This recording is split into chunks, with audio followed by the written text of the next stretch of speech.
All right, welcome. Today we're diving into a really wild idea, one that might just change how you see everything. What if the money you work so hard for, the money you save, isn't actually what you think it is? We're going to unpack this whole concept of fake money, an idea made famous by author Robert Kiyosaki. Now get this. This is a quote based on his work that, wow, it really makes you pause. The claim is that after 1971, the world stopped using real money. That means every single dollar, every number you see in your bank account is basically just debt, printed out of thin air. It's not just different, it's a completely new game. It's like we're all trading in IOUs. So that just blows the doors open with a huge question, right? If it's not real money, then what on earth have we all been using this whole time? What is this system we're all playing in? Well, that's exactly what we're going to break down. Okay, to really get this, we've got to hop in a time machine and go back to one specific year, 1971. Because according to Kiyosaki, this was the moment the entire rulebook for money wasn't just changed, it was thrown right out the window. You see, before 71, the US dollar was backed by actual physical gold. It was on the gold standard. So you could theoretically walk up and trade your paper dollars for a chunk of gold. But then, President Nixon cut that tie. He just severed it. And overnight, the dollar became what we call fiat money. It's not backed by a commodity anymore. It's only backed by, well, the government's promise that it's worth something. So with no gold in the picture, how do you create new money? Well, a whole new system had to be invented. And that new system was government debt. Think about that for a second. From that point on, every single new dollar created in the US starts its life as debt, as the government borrowing money. Okay, so how does this whole creating money from debt thing actually work in practice? It might sound super complicated, like something only economists could understand, but really, it boils down to a pretty simple three-step process. This is it. This is the money machine right here. Step one, the US government needs cash, right? So the Treasury issues bonds, which are really just fancy IOUs. Step two, the Federal Reserve, that's the central bank, steps in and essentially buys these bonds. But how?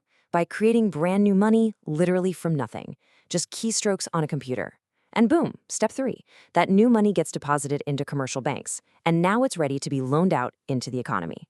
It's an incredible process when you think about it. But here's the catch. Where does all that new money go?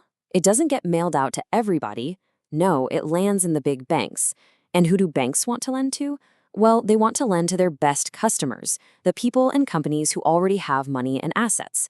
So this new, cheap money flows primarily to the wealthy and to large corporations.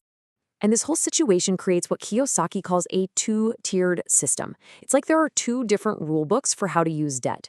And understanding this difference, how the rich use debt versus how most other people use it, is absolutely key to his entire philosophy. So let's break that down. You've got good debt and bad debt. The wealthy, they focus on good debt. That's when you borrow money to buy an asset that actually makes you money, something that puts cash in your pocket, like a rental property. But most people get stuck with bad debt. That's when you borrow for things that take money out of your pocket, like using a credit card for a vacation or a new TV. It's two totally different mindsets. Okay, so if the government is just constantly going deeper into debt to create all this money, you've got to be asking, wait, who pays the interest on all that debt? And that, my friends, brings us to the final piece of this puzzle, taxes. It's pretty simple, really. The government pays back its debt with our tax dollars. Primarily, the source argues, from the working and middle classes. So think about the cycle. Money is created from debt. That money flows to the wealthy to buy assets. And then your tax dollars are collected to pay the interest on the very debt that started the whole process. It's a perfect loop. And the tax system itself seems to be designed to keep this engine running.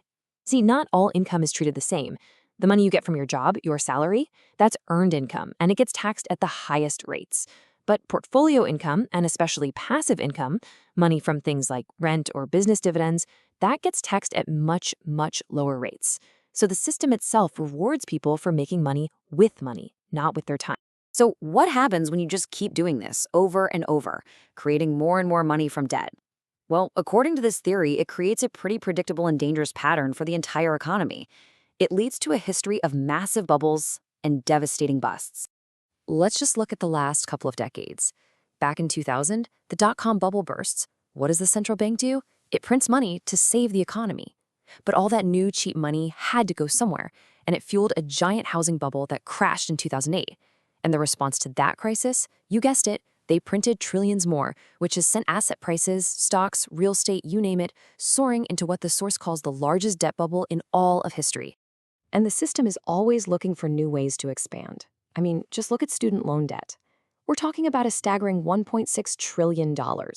And what's crazy is that it's a type of debt that's almost impossible to get rid of, even in bankruptcy. It's another massive pipeline for channeling debt into the economy. But this time, the burden falls squarely on the younger generation. So if this is the reality of the system we live in, what are you supposed to do about it? The core message here is that the old rules, go to school, get a good job, save your money, that's a recipe for getting left behind. To win, you have to play a totally different game. I mean, think about this analogy. Trying to get rich by saving cash is like trying to win a foot race against a Ferrari. How can you possibly win? Your savings just can't keep up when trillions of new dollars can be created with the push of a button. Saving money in the bank becomes a losing game because the value of that money is constantly being watered down. So what's the playbook? Well, it's not about fighting the system. It's about learning to play the game by the rules the wealthy use. That means getting financially literate.